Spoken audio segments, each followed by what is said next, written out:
Vamos ver agora como que é o nosso curso aqui. Nós temos 3 unidades, tá bom? A primeira, que nós já começamos hoje, nós vamos ver computadores. Na segunda, nós vamos efetivamente aprender a programar, que na linguagem chamada Scilab. E na terceira, nós vamos ver algoritmos. Nós vamos falar mais disso daqui a pouquinho. Qual que é o objetivo da primeira unidade? Eu quero que vocês aprendam aqui, gente, a piadinha que eu sempre faço, eu quero que vocês saibam sobre computadores mais do que um software de Facebook, tá bom? Vocês entendam mais do que é isso aqui. Que máquina que é essa? Que treco é esse que está aqui na frente de vocês? Tá bom? É isso que é o objetivo dessa primeira parte. E introduzir o conceito de programa armazenado. Bom, o computador, vocês já viram, tem uma hora agora que ele está comportando como PowerPoint, mas ele comporta como Chrome, como Word, como Excel, como cada hora uma coisa. Bom, e por que ele comporta desse jeito? Porque ele está seguindo um programa, bom, que é a ideia do programa armazenado. Então a ideia disso daqui é que vocês aprendam como que você consegue ter um circuito, um treco desse aqui, que cada hora se comporta de um jeito. E esse jeito nós que comandamos ao escrever um programa. Então nós vamos ver aqui bits, códigos, circuitos combinatórios, que são circuitos que não têm memória, e circuitos sequenciais, que são circuitos que têm memória. Vou mostrar para vocês aqui. Para os que têm medo de levar choque, não precisa se preocupar, porque os circuitos que nós vamos ver, na verdade, são diagramas de circuitos feitos aqui no simulador. Então, isso daqui é um circuito que faz uma soma. Então, aqui, ó, deixa eu começar aqui de zero. Ó, aqui é uma das parcelas, a parcela B, aqui outra parcela, a parcela A. Bom, e aqui é o resultado. A gente faz somas em binário. Então, se você somar 0 com 0, o resultado é 0. Somar 0 com 1, o resultado é 1. Se você somar 1 com 1, o resultado é 2. 1 com 3, bom, o resultado é 3. Bom, nós vamos estudar bem esse circuito aqui. Mas, enfim, é isso aqui. Vocês reparem, o que está muito claro aqui? Informação de entrada e informação de saída. E no caso aqui, esse circuito aqui, ele não tem memória, certo? Ele faz uma conta, certo? A saída é função exclusivamente das entradas que você aplica em um certo instante. Se nós olharmos esse outro aqui, ó, isso aqui agora é um acumulador. Deixa eu fazer umas coisas aqui. Bom, aqui, ó, é um registrador, é uma memória. Bom, aqui é um somador. É igualzinho aquele circuito de soma que a gente acabou de ver aqui. Tá? Esse aqui é um circuito combinatório. Esse aqui, como tem memória, esse circuito como um todo, tá bom? Ele é um circuito sequencial. Então, eu vou fazer umas coisas aqui que depois vocês vão aprender bastante como é que faz. Eu vou colocar, por exemplo, 2 é 1, 0. Bom, eu vou colocar isso aqui no acumulador. Tá vendo? Tem 2 aqui.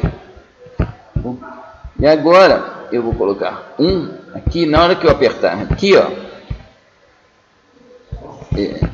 Eu tenho que colocar isso aqui. Aqui passa de 0 para 1. Aqui fica 3, que é o resultado da soma. Bom, se eu somar mais 3 aqui, quando isso aqui passar de 0 para 1, aqui fica 6. Bom, então, aqui dá para ver de imediato uma imensa superioridade desse circuito sobre o anterior. Bom, com o anterior faço uma soma. Bom, com esse aqui eu somo quantas parcelas eu quiser. Tendo tempo, eu somo 1 milhão de números aqui. Tá bom? Ou seja, então é essa aqui, a presença da memória, a capacidade de anotar resultados intermediários, é a essência, é um dos fatores que compõe a potência do computador. Ou seja, isso aqui dá uma diferença muito grande. Além desse tipo de circuito, nós vamos ver outros mais complicados ainda, que eu não vou mostrar agora aqui, para vocês não assustarem, que são os processadores. Nós vamos estudar o Scilab. Nós teremos entendido o que é um programa, tá bom? Mas programar no nível inicial que nós vamos ver é uma tarefa desumano. E para isso foram inventadas linguagens de programação. Uma dessas linguagens chama-se Scilab, que é a linguagem que nós vamos utilizar aqui. Vou mostrar para vocês aqui um exemplo de um programa que ele tem uma entrada e vai ter uma saída. Bom, a entrada aqui é um arquivo. Esse arquivo, ele é dados, ele contém dados aqui no médio, da altura do nível de água, foi obtido num laboratório desses de engenharia marinha aí, da altura do mar oscilando, que é assim como o bater das ondas. Então aqui ó, são 30 vezes por segundo, é medir a altura da água, e essa amostra aqui tem 4.096 pontos. Essa é a entrada. Então, o que um programa faz, gente? O que um artefato computacional faz? Transforma a entrada em saída. Então, eu quero pegar esse arquivo e fazer um gráfico para eu entender melhor o que é esse comportamento, em vez de olhar para essa tabela aqui é ruim. E quero saber também qual que é o ponto mais alto que a hora que eu atingiu e o ponto mais baixo. O programa é isso aqui, gente. Isso aqui é um programa Scilab que faz isso daqui. Bom, isso aqui é burocracia, simplesmente. Eu estou falando que esse programa aqui ele não é autocontido, não. Eu estou usando dois módulos externos. Tá bom? Um módulo chamado mínimo, outro módulo chamado máximo. Aqui estou lendo o arquivo. Por mais que isso pareça grego para vocês, quando chegar na hora vocês se acostumarão com isso daqui. Mas o que eu quero transmitir agora é o tamanho desse programa. Veja que isso aqui é um texto, tá, que a gente produz. Aqui eu estou fazendo um gráfico, aqui eu estou imprimindo o valor máximo e mínimo. Tá bom? Então nessa hora aqui, ó, aqui eu estou chamando, eu estou utilizando o módulo mínimo e aqui estou utilizando o módulo máximo. Bom, então nessa hora aqui eu só quero que o módulo mínimo me ache o menor ponto dessa onda, tá? E o módulo máximo me ache o maior ponto dessa onda. Mas no caso aqui fui eu mesmo que fiz essas duas funções. Tá bom? E então aqui as duas funções, aqui é o código de cada uma delas. Tá bom? Aqui eu vejo os detalhes, tá bom? Aqui eu vejo a utilização. Tá bom? Aqui o que faz e aqui como que faz. Vocês vejam que o código todo é pequeno, mas nós vamos dedicar um pouco de atenção a essa daqui. E aqui está o gráfico da onda do mar. Então, a última unidade é de algoritmos. Certo? Essa parte ela seria praticamente a mesma, qualquer que fosse a linguagem que a gente adotasse aqui. Ou seja, se a gente tivesse adotado Fortran, C, Java, qualquer uma dessas linguagens aí, essa última parte seria a mesma. Então, o algoritmo ele é uma receita para transformação de informação. Bom? E um programa, certo? Ele é a implantação de um algoritmo em uma linguagem de alto nível. Vamos ver aqui, gente, um algoritmo aqui. Tá bom? A gente quer um algoritmo que encontra o menor valor em um conjunto de números. Esse conjunto de números a gente chama de vetor. Vocês olham esse vetor aqui, gente. Qual que é o menor valor aqui? É 8. Tá bom? A gente bate o olho aqui e a gente consegue descobrir que 8 é o menor valor aqui. Agora, com 10 números dá, né, bom? E 50 mil números? Vocês já imaginaram o espaço que 50 mil números ocupam na sua frente? Você seria capaz de inspecionar 50 mil números? Para não falar de 5 milhões de números? Então, nessa hora, a gente precisa de um método.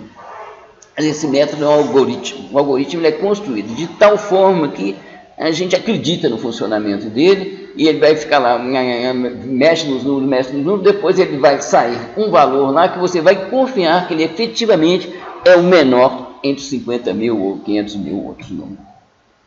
Bom, isso é o que a gente chama de um método, de um algoritmo. Uma coisa que a gente faz muito na computação é começar por problemas de tamanho pequeno, cuja solução é óbvia.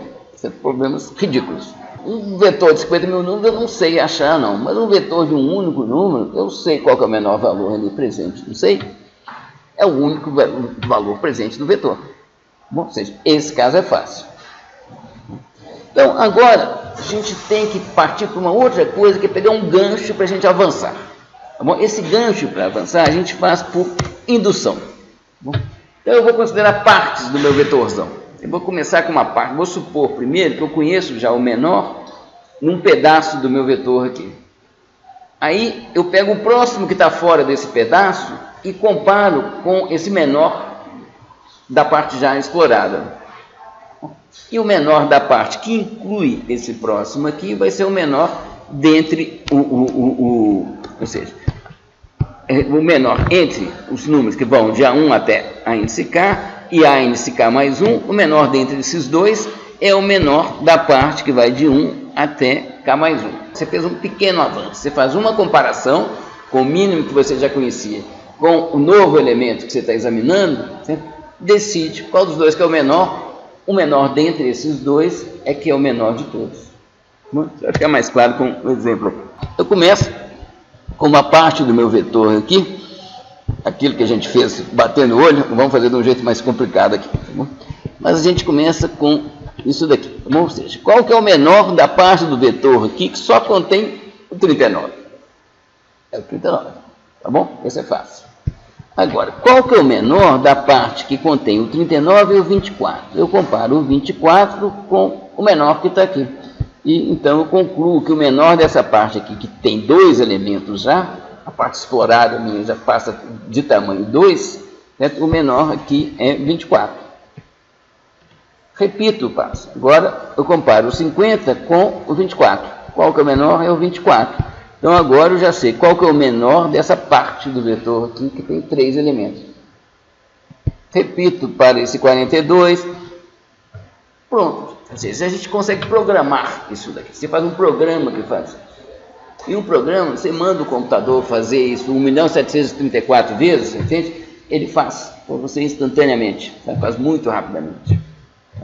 E é a partir daí que a gente consegue confiar que o resultado que o programa te deu é efetivamente o menor valor presente num vetor de 50 mil, de 500 mil, de 5 milhões de números.